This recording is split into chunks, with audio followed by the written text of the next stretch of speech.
Now at 11, letting go, the way a community came together tonight to remember a mother killed by a hit-and-run driver. And the heat and humidity is back and it is ramping up. It's going to be hot and sunny. And a man walked into a fast food restaurant on Indy's east side after being shot. What police told us tonight about the investigation. Live from Indy, you're watching 13 News.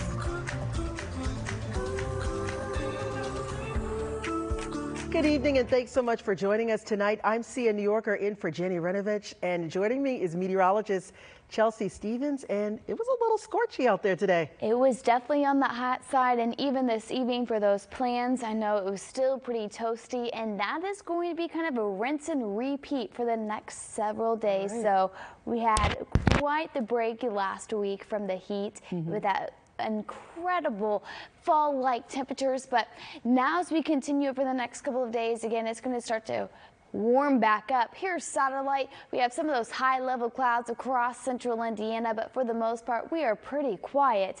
Temperatures right now still 80 degrees in Indianapolis, at 72 in Shelbyville. Bloomington, you're coming in at 71.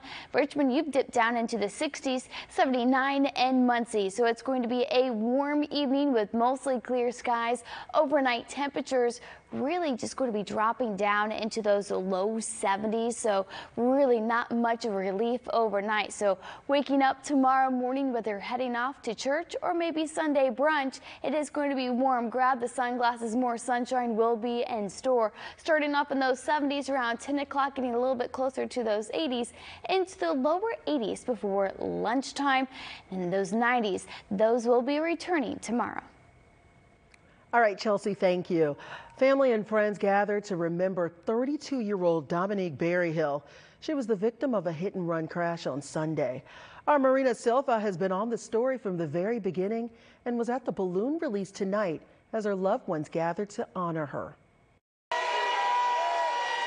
Red and black balloons filled the sky near Riverside Park Saturday evening as family and friends gathered to honor Dominique Berryhill, the 32-year-old hit and killed Sunday night. Dominique was one of the ones that just stood out from a lot of us. Her aunt, Tamika Lawrence, says hearing the news last week shocked her. I had just got home from work, and I don't know, I just dropped the phone and called my daughter, and everybody just started screaming, and we came up to the site and saw her, laying here. Sunday night, Dominique was at Riverside Park, a place she always went to spend time with friends. Police say she was standing next to a car talking to her friends when someone was speeding and hit her. Her sister-in-law, Alexa, says Dominique loved to have fun. A huge partier. She's always in such a good mood at making everybody smile, and she was the life of the party. Family and friends came here to the spot where Dominique died just a few days ago. They even have balloons and flowers, teddy bears, and even photos right here at this spot in order to honor her memory. Now they have a plea to the person who did this to come forward. Just have a heart and turn yourself in, so justice can be served. Dominique was a mom, an aunt, a niece. Now her family is just trying to keep her memory alive and hope justice is served. In Indianapolis, Marina Silva, 13 News. Anyone with information about that hit and run is asked to call police. Tips can even be left anonymously.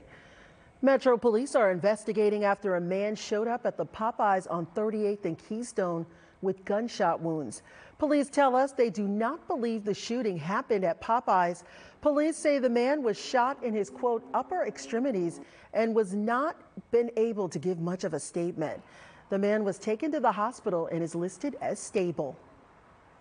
I definitely do, and I also don't believe it had occurred here because with it being such a busy intersection, and you can look around right now and see plenty of people out, I'm quite confident that had the shooting occurred here, you would have had people calling in, numerous people calling in about shots fired.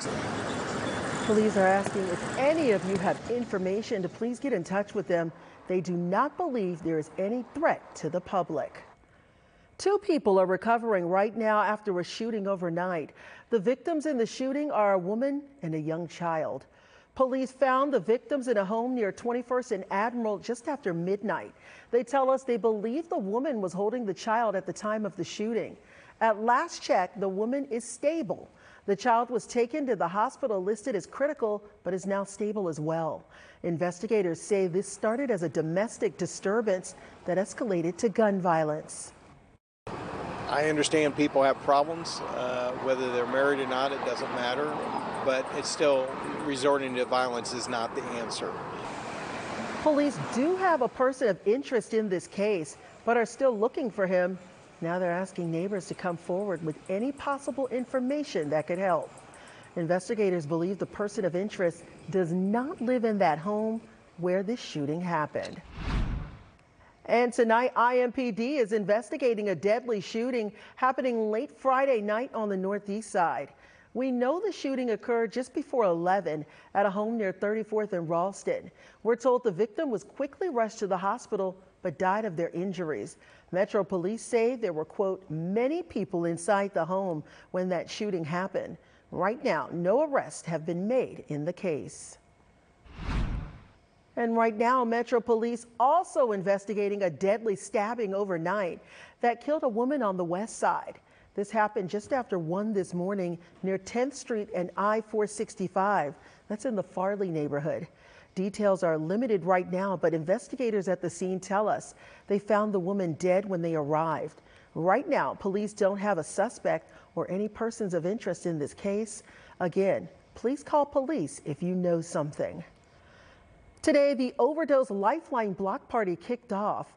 It was held at the Indiana Inter-Church Center here in Indianapolis. The family-friendly event included live music, a variety of activities in the kids' corner, food trucks, and a main stage entertainment. Overdose Lifeline is a non-profit organization dedicated to helping people, families, and communities affected by the disease of substance use disorder.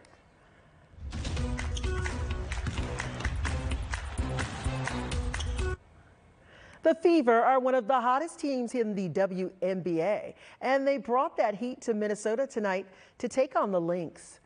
Caitlin Clark continued her great play with a 23-point performance. Kelsey Mitchell also chipped in 21 points, and Aaliyah Boston grabbed 15 rebounds, but it wasn't enough to top the Lynx. 5 players scored in double figures for Minnesota. They beat the Fever 90-80. And just a reminder, WTHR is your local TV home for the Fever. You can catch their next game Monday against the Atlanta Dream right here on Channel 13. We'll have coverage leading up to the game. Tip-off for that Monday matchup is at 7:30. Butch and Sunny are coming home. The decision by NASA today to bring home 2 astronauts who have been stuck on the ISS for 80 days now. And expect a high-pressure system to bring us a mainly dry stretch and also that heat and humidity. Plus, what we're learning tonight about a possible terrorist attack in Germany. German authorities are searching for an attacker who went on a stabbing spree at a festival, killing 3 people and wounding 8 others. It happened last night in the western city of Solingen, where people were celebrating the city's 650th anniversary during the Festival of Diversity. Authorities say 2 men and 1 woman were killed. 4 of the 8 injured people are in life-threatening conditions. Investigators say the motive is unclear, but they have not ruled out the possibility that this was a terrorist attack. A SpaceX Crew Dragon capsule will bring home 2 NASA astronauts who have remained on board the International Space Station. They've been there for about 80 days because of issues plaguing the Boeing Starliner spacecraft, such as helium leaks and thrusters that officials say abruptly stopped working. Today, NASA held a meeting and determined the Dragon spacecraft would retrieve the astronauts.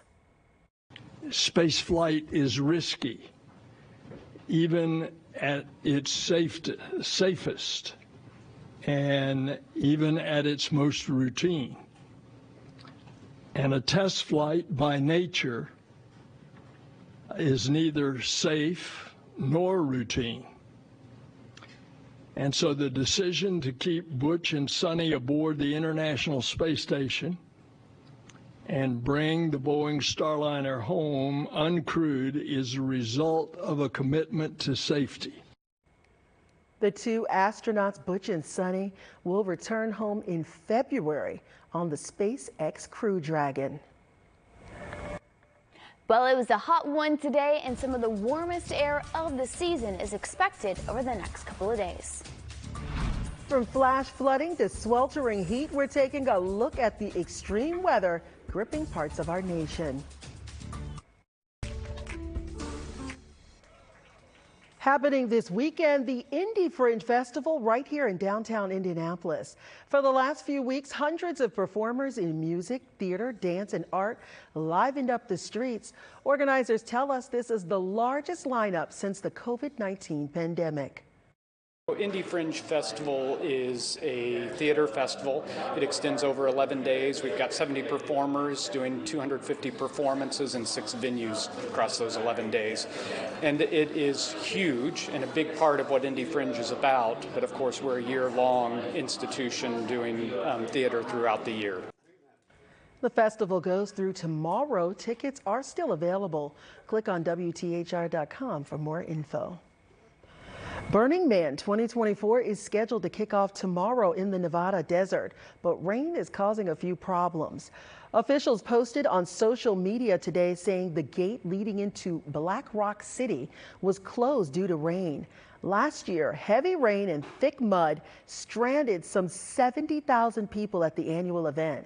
Traffic was so bad it took drivers hours to travel just to reach a few miles to reach the nearest paved road. Organizers say they will open the gate when it's safe. The event runs through September 2nd.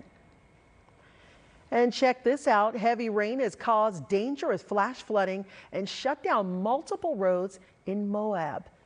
The city warned that some roads were only passable with four-wheel drive vehicles because of several inches of mud. Dana Griffin shows us how extreme weather is impacting millions of people here in the U.S. Harrowing rescues. More than 100 stranded hikers airlifted from the bottom of the Grand Canyon since Friday. After flash flooding late this week pushed mud and debris across hiking trails and campsites. Shanoa Nickerson and her husband were swept away. Tonight, she's still missing. This is some crazy shit. Latricia Mims was down there too, one of the stranded campers desperate to get out. A day and a half after this calm blue river turned raging brown. It rose about 25 feet in a matter of minutes, so it was a wall of water. Latricia survived, today telling me she wasn't sure they'd make it. Is this a life and death situation for you guys? This was absolutely a life and death situation. Putting your feet in water that is slippery and moving so fast, it was really terrifying. But they worked together, creating a human chain to cross those dangerous waters. Almost everybody got out alive, and I think that had a lot to do with everybody working together. It's been a hazardous few days across the West. Utah under alert for flash flooding too. More than 30 million are baking under heat alerts from New Mexico to Wisconsin. Meanwhile, look at this. There's already snow in the Sierra. And tonight, high alert in Hawaii as Tropical Storm Hone churns close. Storm preps underway as high winds pose a big risk for fire. Kicking off a weekend of exhausting extreme weather. Dana Griffin, NBC News.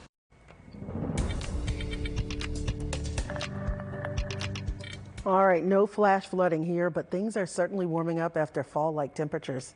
Yeah, that is right. Last week we were well below that average, and now that summer heat, it's ramping up. So we may have been able to turn off the ACs last week, but they're going to be working in overdrive over the next couple of days. Here's our high temperatures the last 9 days. Check out last week, we were in the 70s. We were waking up to those cool mornings. Well, that is gone for now. Today we had a high of 90, above that average high of 84. Here's a live camera of downtown Indianapolis. It is quite is quiet, but it is on that warmer side. 80 degrees in Indianapolis, 73 currently in Lafayette, 71 in Bloomington. Kokomo, you're currently at 71 as well. So it is going to be a mostly clear and warm evening. Temperatures will be dipping down into those lower 70s, so not really cooling off for tomorrow morning. Again, early morning low right around right around 70. Sunday, it's going to be a sunny and hot day. Around lunchtime, we'll already be in the middle 80s, daytime highs and low 90s. During the afternoon, we'll see what we saw today. Some of those fair weather cumulus clouds building in the heat of the day, but we are not expecting rain for tomorrow. So if you're heading off to the Rupp Music Center tomorrow evening, New Kids on the Block, it should be dry, but it's still going to be hot. Around 7 o'clock, 87 degrees, holding on to those 80s through about 9 p.m. before we dip down into those 70s around 10 p.m. tomorrow. So let's look at why we're having this high heat for the next several days. We have a ridge of high pressure, and under a high pressure, it traps that air as it continues to rise. So really the heat isn't allowed to escape. So that's why it's going to continue to increase, and those temperatures and those highs are going to continue to get warmer, especially on Tuesday. We are expecting that to be the hottest day of this upcoming week, possibly near record high. We're looking at temperatures in those middle to upper 90s. Indy's record high 97, set back in 1948. And to add to it, we are going to add moisture into the air. It's going to turn humid, miserably muggy on Tuesday. So heat index values starting on Monday into those middle 90s and potentially even into those triple digits, over 100 for Tuesday and Wednesday. It will start to decrease and cool off as we go into next weekend. So here's our weather impact Monday through Wednesday. High heat and humidity. If you can, limit your time outdoors and make sure you are staying hydrated as well. Our 7-day forecast shows a lot of temperatures in those 90s. Check this out. We can get to the 7-day forecast for you. We are going to be hot and humid. It is going to, sorry, my graphics are being a little slow, but I want to show you the 7-day forecast for you. It may not send it to me, Sia, so I'll send it back to you. All right, Chelsea, thank you. Oh, there it is. All right. Many colleges across the country are beginning their fall semesters, and in some cases, enrollment is down. Some schools say an overhaul with the financial aid application process, known as FAFSA, caused major problems this year, and the ripple effect caused the enrollment to drop. The Education Department is assuring parents and students the problems will be fixed and people can start applying for federal financial aid by December 1st for the 2025-2026 school year. A statue honoring the late Congressman and civil rights icon John Lewis was unveiled in Decatur, Georgia today. The statue is replacing a Confederate monument that had stood there for more than a century. Georgia Senator and Reverend Raphael Warnock spoke at the unveiling ceremony. Warnock also mentioned Lewis's crossing of the Edmund Pettus Bridge on Bloody Sunday, saying, quote, "Today, all of us are standing on the other side of that bridge, on the other side of hope, on the other side of dreams fulfilled." Today, Indianapolis communities and city leaders came together to bring awareness to the growing gun violence. They all took part in the Youth Anti-Gun Violence Peace Walk on 38th Street. That's on the city's east side. With the rise in youth violence this year, organizers and parents felt this walk was more important than ever. Our community is hurting. Our children are hurting. They're being raised by parents that are hurting. The walk was organized by city and state leaders, but led by the kids who live in the community. The walk ended with a day full of programs, resources, and families that can join. Some good news tonight from the Hamilton County Humane Society. 105 animals have a new forever home. Hundreds of animals were up for adoption at a special event earlier today. Organizers say the shelter is overcrowded, and this event was meant to get the most at-need animals a home. If you missed it, that's all right. They're holding the same event tomorrow from 12 to 5. For more information on how to adopt or foster, we have links on our website at WTHR.com. A magical night in Indy, a look at the largest single night fundraiser for the Children's Museum. The Children's Museum in Indianapolis is finishing up its largest fundraising event of the year. Museum by Moonlight is for adults 21 and over and celebrates the museum's nearly 100-year legacy of inspiring moments and fairy tale experiences. Guests were able to enjoy food, entertainment, and even some outdoor experiences. The money raised goes towards helping the museum continue the legacy here in Indianapolis. All right, so 90s are back. And 90s are back, and that's going to stick with us through the majority of the 7-day forecast. High of 91 tomorrow, mostly sunny, hot and hazy Monday and Tuesday, possibly near record warmth on Tuesday with a high of 95. A slight chance for a stray storm on Wednesday, another chance on Friday. So overall, be prepared for this heat and humidity. Not a lot of rain in this forecast to help cool things down either. All right, thank you, Chelsea. That does it for us here tonight on 13 News at 11. Remember, we're always on WTHR.com.